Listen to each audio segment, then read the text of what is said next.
ဒီအဲကြောင့်ဒီငက်တွေနဲ့တော့ပြဿနာပြောတာတော့ငက်တွေမှာပေါ့သူကဘာမှလည်းမဆိုင်မပြောဘဲနဲ့ဘာမှလည်းသူတို့မှမစုမဆောင်ဘဲနဲ့တော့အချိန်နဲ့သူတို့တော့အရေးကြီးသေးတယ်ဗျာခင်ဗျာပြင်နေတာလည်းစားတော့ဒီစားတော့ရတယ်ပေါ့နော်ဒီအရင်ငယ်ကြားခဲ့ပွေတော့ဘွဲတော်ဒီပြန်လဲကောင်းတယ်ပေါ့နော်တော့ဘွဲတော်ပြီးတော့နိုင်ငံတော်တောင်းဝင်တရားရှင်းသွားရှာဆိုကျွန်တော်ဘာမှနားမလည်ခဲ့ဘူးခင်ဗျာကျွန်တော်သင်ပေးခဲ့တဲ့ဆရာကြီးလည်းဘာမှနားမလည်ဘူးသူတို့ကိုယ်တိုင်လည်းဆာလဘက်လဲသွားတာပဲကျွန်တော်ဒီနေ့ကြားတဲ့နှုတ်ဘွဲတော်ကဒီကဲပဲကိုလူလဲဆိုတော့အရန်ကိုနည်းဖြစ်တာပါဒီနေ့ဆရာကြီးဖွင့်ပြသွားတဲ့အရာအရန်ကိုတကယ်ပဲ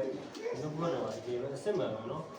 ဒီလောကတရားနဲ့လုံးဝဆန့်ကျင်ပါမယ်နော်တကယ်ပဲကျွန်တော်တို့တွေအားလုံးကြာရှုံးနေတယ်ဒီနှုတ်ဘွဲတော်မှာတကယ်ကြာရှုံးခဲ့ရတာဘာလို့ကြာရှုံးလဲဆိုတော့ကျွန်တော်တို့တွေသူနေခဲ့တဲ့ဆရာကြီးကတလွဲကုန်နေခဲ့တဲ့အခါကျွန်တော်တို့တွေဘာကြောင့်ကြာရှုံးလဲဒီလောကမှာပဲကျွန်တော်တို့ကြာရှုံးခဲ့ရဒီနေ့ချိန်ဒီပေါ့နော်ဒီနေ့ဘာကြောင့်လဲဆိုတော့စာရမ်းလည်းကောင်းကောင်းသိတဲ့အခါမှာကျွန်တော်တို့ဒီနှုတ်ဘွဲတော်ကိုလုံးဝတော့ဘောလုံးပြီးမသိခဲ့ဘူးအဲ့ချိန်မှာကျွန်တော်တို့ဒီလောကထဲမှာပဲဒီနေ့ရှိတယ်ပေါ့နော်ဘလုံးကြာရှုံးနေတဲ့အခါမှာကျွန်တော်တို့နှုတ်ဘွဲတော်ပြီးပြီမဲ့လည်းဒါပေမဲ့ကျွန်တော်လည်းကြာရှုံးခဲ့ပြီပေါ့နော်ဒီချိန်မှာဒီနှုတ်ဘွဲတော်အားဖြင့်ကျွန်တော်ပြန်ပြီးတော့နောက်လိုက်ရပြီးပြန်ပြီးတော့ခေါင်းလိုက်အများကြီးရတယ်ပေါ့ဒီနှုတ်ဘွဲတော်အားဖြင့်ဘာကြောင့်လဲဆိုတော့ကျွန်တော်တို့တွေနိုင်ငံတော်ရဲ့ဖြောင်းမခြင်းတရားကိုကျွန်တော်တို့တွေဘယ်လိုရှားမလဲဆိုတော့မသိခဲ့တဲ့အခါမှာတကယ်ပဲကျွန်တော်တို့ဘဝတကယ်ပဲဆုံးတဲ့ဆုံးခဲ့ရတယ်ပေါ့နော်အခုချိန်မှာတော့ကျွန်တော်တို့ဒါဒီနေ့ပေါ့နော်ဒီ2016နဲ့စပြီးတော့ကျွန်တော်တို့ဒါပြန်ပြီးတော့ခွင့်ပြရပါတော့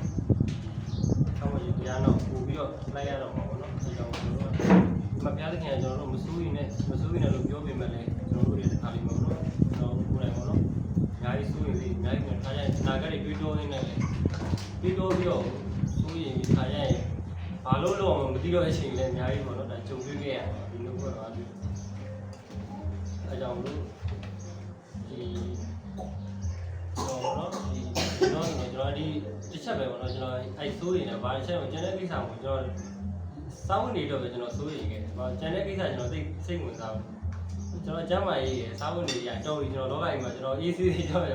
ဒူးနဲ့ပြီးကျွန်တော်နေနေတဲ့လူသားမျိုးသိလားပါဒါပေမဲ့လည်းမရခဲ့ပါဘူးဒီလိုမျိုးတော့တိုင်းပြည်လေနော်ကျွန်တော်ကိုယ်တိုင်ရှောက်တော့လိုအပ်လာပြီဆိုတော့ကျွန်တော်ပို့ပြီးတော့မြင်တွေ့လာတယ်နော်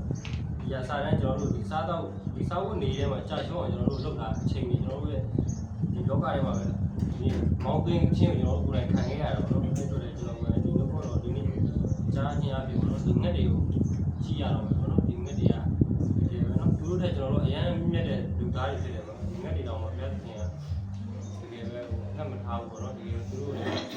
ငက်တွေလည်းကျူးမှုတွေအဲကြောင့်ကျွန်တော်တို့ကသူတို့ကမြတ်တဲ့ခါမှာလည်းပြတ်တင်လို့ပေါ့နော်ကျွန်တော်တို့ကတာကြီးရှောင်းလန်းတော့မယ်လို့ပြောလို့နော်ပြီးတော့တက်လာတယ်ပေါ့နော်ကျတော့ဒီတော့ဒီတိုင်းနဲ့အနေနဲ့ကတော့တာကြီးရှောင်းလန်းလိုက်ပါသေးတယ်